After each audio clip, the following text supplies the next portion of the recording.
욥기서는 고난이라는 주제를 다루고 있는 책입니다. 고난이라는 주제를 다루기 때문에 오늘날 우리에게 굉장히 많은 공감을 얻는 책이기도 하고요. 또 한편으로는 상당히 불편하게 읽어야만 하는 책이 욥기서입니다. 고난이 왜 찾아왔는가? 라는 질문이죠. 고난의 해결, 고난의 원인 때문에 우리는 공감을 하면서도 굉장히 불편해합니다. 고난이 왜 찾아오는가에 대한 이 질문은 그리스도인이나 비그리스도인 할 것 없이 누구에게나 인생 속에서 늘 갖게 되는 질문입니다. 그리고 또 그와 관련해서 인간은 그 고난 앞에 신의 존재에 대해서 생각하지 않을 수가 없습니다. 신이 있다면 왜 이렇게 세상을 엉망으로 만드는가? 신이 있다면 나에게 좋은 것을 주지 않고 왜 이렇게 어려운 일들을 만나게 하는가? 세상에 이런 악과 부조리가 있다는 것이 말이 되는가? 세상의 정의는 어디로 갔는가? 라는 질문이죠. 그리스도인 역시 마찬가지입니다. 우리가 마주하는 세상은 사실 보이지 않는 하나님보다 우리 눈에 너무나 잘 보이는 고난을 훨씬 더 많이 마주합니다.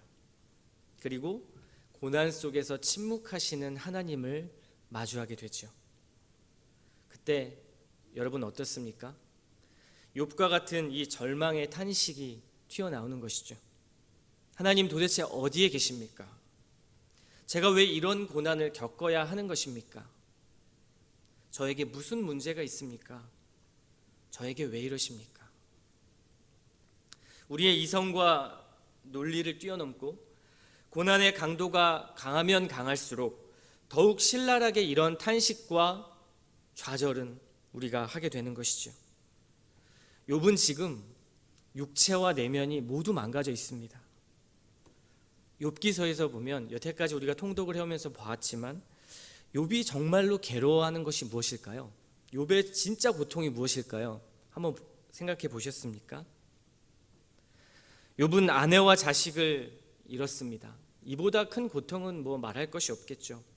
그리고 자신의 있던 모든 재물과 소유를 잃었고요. 건강을 잃었습니다. 이 욥의 고통은요, 사실 그 어느 누구도 가늠할 수가 없습니다. 우리가 이런 고통을 당해보지 않았고 비슷하게는 당해봤을지 모르겠지만 욥과 같이 이렇게 전적으로 모든 인생의 고통을 전반적으로 겪은 사람은 아마 없을 것입니다. 거기에다가 자신의 친구들까지 찾아와서 날카로운 어떤 자신들의 생각과 교리로 욥의 내면까지 갈기갈기 찢고 있는 상황이죠. 욥은 모든 것을 잃었습니다. 여기서 욥의 고통이 무엇이냐고 물을 때 우리는 당연히 이것들을 이야기할 것입니다. 너무나 당연한 것이죠. 그런데 욥기서에서 주목하는 욥의 진짜 고통은 바로 하나님의 침묵입니다. 하나님의 침묵. 가장 괴로울 때, 신앙인이 가장 괴로울 때 언제일까요? 고통이 찾아올 수 있습니다. 우리는 알고 있습니다. 고통이 온다는 것을. 또 우리가 부지불식간에 고난이 온다는 것도 알고 있죠.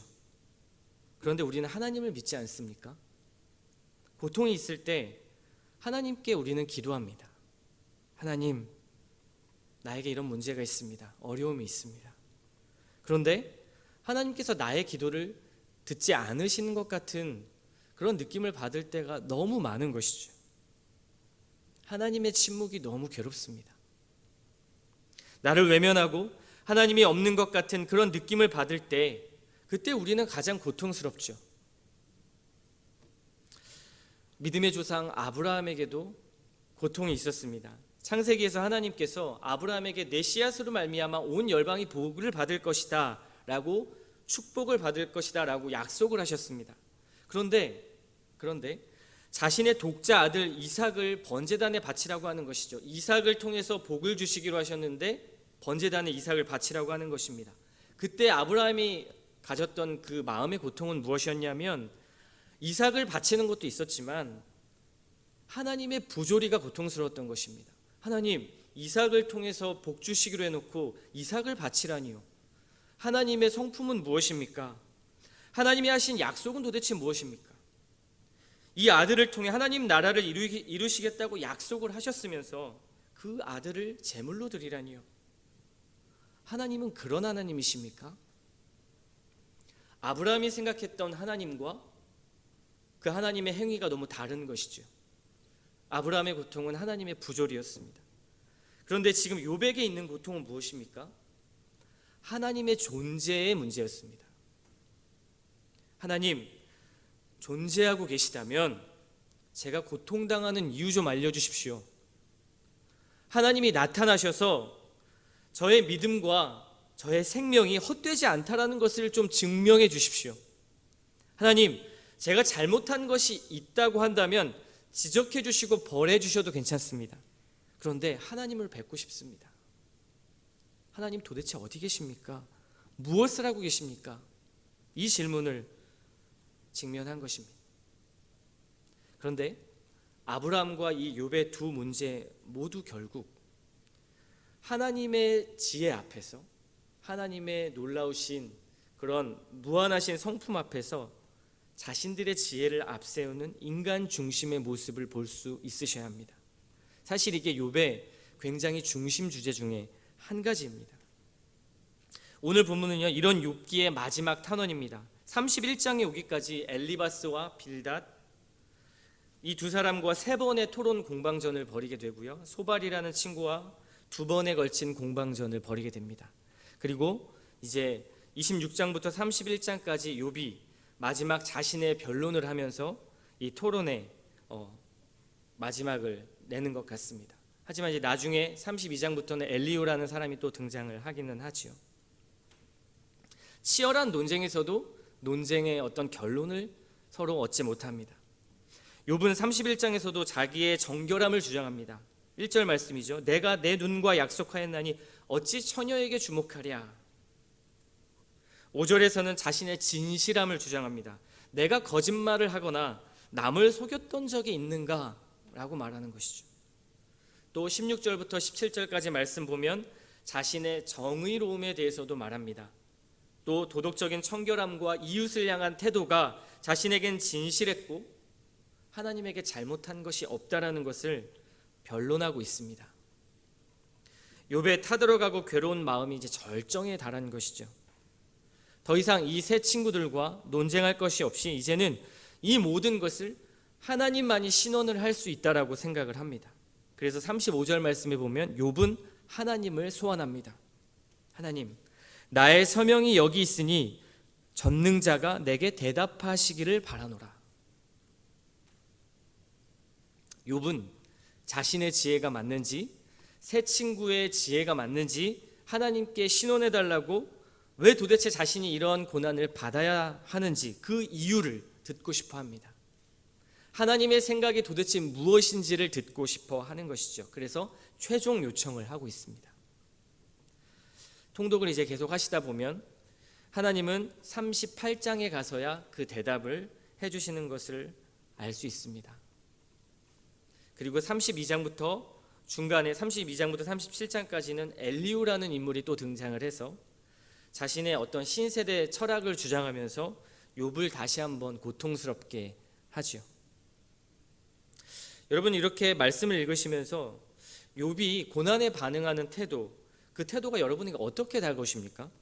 만약 여러분이 욥과 같은 상황이라면 하나님께 뭐라고 탄식하시겠습니까? 내가 더 죄 지은 것이 있어서 하나님 앞에 죄를 지은 것 회개하지 않아서 지금 이런 게 아닐까? 오히려 더 하나님께 납작 엎드려서 잘못했다고, 나는 죄인이라고 하나님 살려달라고 긍휼을 구해야 하는 것이 아닐까, 이런 생각 드시지 않습니까? 바로 이 생각이 세 친구의 논리였습니다. 엘리바스와 빌닷과 소발의 논리였죠. 바로 인과 응보의 논리입니다. 나중에 엘리후라는 사람도요, 결국 굉장히 바른 말을 하는 것 같고 뭔가 이 세 친구와 다른 말을 하는 것 같지만 결국 이 교리 안에 갇혀 있다는 것을 엿볼 수 있습니다. 인과 응보. 우리 역시요, 이런 프레임 안에 있습니다. 가만히 살펴보면 욥 역시도 인과 율의 프레임 안에 갇혀 있습니다. 욥은 좀 달라 보이지 않습니까? 이 세 친구와 엘리후와. 그런데요, 욥 역시도 바로 이 인과응보의 프레임 안에 갇혀 있습니다. 욥의 변론의 중심이 무엇이었죠? 나는 죄를 짓지 않았고 무고한데 왜 고난을 당하는가였죠. 친구들의 주장은 무엇이었습니까? 아니, 너가 죄를 지었기 때문에 고난을 당하는 거야. 똑같은 거죠. 지금 이들은 자기들의 지혜로 무엇을 하고 있는 것입니까? 자신들이 믿고 있는 것에 자기들의 이성과 논리라는 그 박스 안에 하나님을 우겨놓고 있습니다. 하나님이 어떤 분인가를 우겨놓고 있는 것이죠. 그런데 해결이 안 되고 있는 것입니다. 인과응보의 법칙에서는 지금 이 양쪽의 논리가 모두 설명이 되지 않습니다. 지금 이 상황으로 볼 때요. 욥이 실제로 죄를 지었습니까? 성경은 그를 욥기 시작하면서 보면 당대의 의인이라고 말합니다. 그리고 하나님께 인정받고 칭찬받은 사람이라는 것을 분명하게 말하고 있습니다. 이 고난의 원인은요, 욥의 죄가 아니라 하나님과 사탄의 시험이었죠. 그러나 욥과 친구들은 지금 잘못 짚어도 한참을 잘못 짚고 있는 것입니다. 그들의 생각 안에서요. 결국 무엇을 말하고 있는 것입니까? 고난이라는 것은 사람의 지혜로 가늠할 수 있는 영역이 아니라 하나님의 영역이라는 것을 말하는 것입니다. 이게 욥기의 주제입니다. 욥은 끝까지 하나님께 그 비밀을 알려달라고 요청을 하죠. 제 고난의 원인이 도대체 무엇입니까? 너무 억울하고 답답하고 욥의 입장에서는 너무나 이해할 수 없는 일이었습니다. 우리가 고난을 당할 때 그 이유를 모르죠. 부지불식간에 오는 건강의 어려움, 하나님 도대체 왜 이러십니까? 그래서 우리는 하나님의 응답을 받기를 원합니다. 욥은 그래서 하나님을 소환하지요. 38장에 가서야 드디어 하나님이 나타나십니다. 그리고 대답을 하시는데요, 시원한 대답을 해주시는 게 아니라 오히려 질문하고 있는 욥에게 속사포처럼 70가지의 질문을 던집니다. 어떤 질문을 던지시죠? 욥아, 네가 내가 창조한 그 자연세계를 알고 있느냐? 누가 땅에 기초를 놓았느냐? 빛이 어디에서 오고 어둠이 어디로 가는지 너는 알고 있느냐? 하나님이 왜 이런 질문을 욥에게 하시죠? 고난의 이유를 말씀해 주시지 않고. 하나님 또 말씀하십니다. 이런 눈에 보이는 자연세계의 비밀도 모르면서 어찌 감히 창조주인 나의 신비를 규정하고 알려고 하느냐? 욥은 그런 하나님을 직접 대면하고 더 이상 질문을 하지도 그 이유를 알려고 하지도 않습니다. 욥기서에 보면 결국 욥의 그 질문에 하나님은 대답하지 않으십니다. 그 이유가 중요하지 않다라는 사실을 욥은 깨닫게 되는 것이죠. 우리의 IQ 고작해야 100에서 150입니다. 시간적 경험이라고 우리가 경험을 해본다고 해봐야 50년, 100년 남짓한 인생이죠. 그런데 이 무한하신 하나님을 자기들의 이성과 생각으로 가두어 버린 것입니다. 인과응보라는 프레임 안에. 여러분, 욥기서라는 이 책이 장르가 어떤 책인지 아십니까? 잠언, 전도서, 시편과 함께 지혜의 문헌이죠. 지혜의 문헌. 지금 욥기는 지혜를 말하고 있는 것입니다. 무엇이 진짜 지혜인가? 하나님의 크심과 신비는 항상 우리의 이성 멀리에 계십니다. 우리가 하나님을 가늠할 수 없죠. 고난이라고 하는 이 큰 주제는 우리의 인식세계 밖에 뿌리를 두고 있습니다. 성경은 곧 그 고난이 찾아왔을 때 그 고난을 설명하고 싶어하고 그 고난의 이유에 대해서 알고 싶어하지만, 그래서 하나님과 지혜 배틀을 하려고 하지만 그러지 말고 잠잠히 침묵하라 라는 것을 말하는 것입니다. 욥기서가 끝날 때 자신에게 그 고난이 왜 닥쳤는지 끝까지 독자도 모르고요, 욥 자신도 모릅니다. 하나님이 대답해 주시지 않기 때문에 그렇죠. 하지만 그가 마지막에 깨달은 것은 나중에 38장 이후로 여러분이 확인하실 수 있겠지만, 그럼에도 불구하고 하나님이 끝까지 자신을 계속해서 주목하고 계셨다는 사실, 끝까지 자신을 버리지 않았다라는 사실에 욥은 위로를 받습니다. 비록 그 고난 가운데 자신의 모든 것을 잃었지만 그 모든 것을 창조하신 하나님이 자기를 끝까지 지켜보고 함께 하셨다라는 사실. 나중에 욥이 2배 갑절에 그런 축복을 받았다의 이 욥기의 주제가 있는 것이 아닙니다. 아, 하나님이 나를 끝까지 주목하셨구나. 버리지 않으셨구나. 부조리한 하나님이 아니시구나. 선하지 않은 하나님이 아니시구나. 이 광대한 하나님이 나를 보호하고 계시구나. 욥은 그것을 깨닫는 것이죠. 제가 월요일부터 어제까지 세미나를 다녀왔습니다. 세미나에서 이제 이렇게 강의를 듣고 목사님들이 이렇게 모여서 조별 나눔이라는 것을 하는데요. 한 목사님이 제 눈에 들어왔습니다. 한 6명 정도, 7명 이렇게 모여서 소그룹으로 나눔을 하는데 굉장히 삐쩍 마른 체구에 머리는 이제 다 거의 빠졌고 피부는 뭉그러져 있고 이렇게 거무스름한 그런 목사님이 한 분 계셨습니다. 누가 봐도 별로 그렇게 호감이 가지 않는 그런 외형적인 모습의 목사님이셨죠. 그분은 충남 홍성이라는 곳의 한 시골 마을에서 이렇게 시골 교회에서 부목사로 사역을 하시는 분이셨습니다. 그분의 이야기를 들어보니까 어렸을 때부터 신장투석을 10년 넘게, 신장병이 있어서 신장투석을 10년 넘게 해오셨고 몇 년 전에는 동생에게 신장 이식을 받아가지고 그래도 이렇게 조금 건강을 회복한 그런 분이셨습니다. 어렸을 때부터 신장병으로 허약해진 그 몸 때문에, 그리고 신장 이식을 하고 나니까 몸이 많이 이제 허약해지고 망가졌겠죠. 그런 이제 좋지 않은 건강 때문에 일반 교회에서는 사역을 하기가 굉장히 어려운 상태였습니다. 그런데 다행히 지금 그 교회에서 그 담임 목사님이 자신을 그래도 받아주셔서 그 교회에서 오히려 보살핌을 받으면서 사역을 하고 있다라고 그렇게 이야기를 하시더라고요. 저는 그 이야기를 들으면서 딱 그런 생각이 들었습니다. 딱 들었던 생각은 이분 앞으로 목회하기 힘들겠구나, 그런 생각이 들었습니다. 건강도 좋지 않고 그렇다고 목회적 재능이 뛰어나 보이는 그런 분도 아니셨습니다. 말도 잘 어눌하게 하시고. 그러면서 저는 그분을 보자마자 굉장히 치근한 마음이 들었습니다. 몸도 저렇게 안 좋고 머리도 빠지고 외적으로 호감도 가지 않는 저분, 결혼도 못했고요. 아프니까요. 경제적 기반도 병원비로 너무나 많이 사용을 한 것이죠.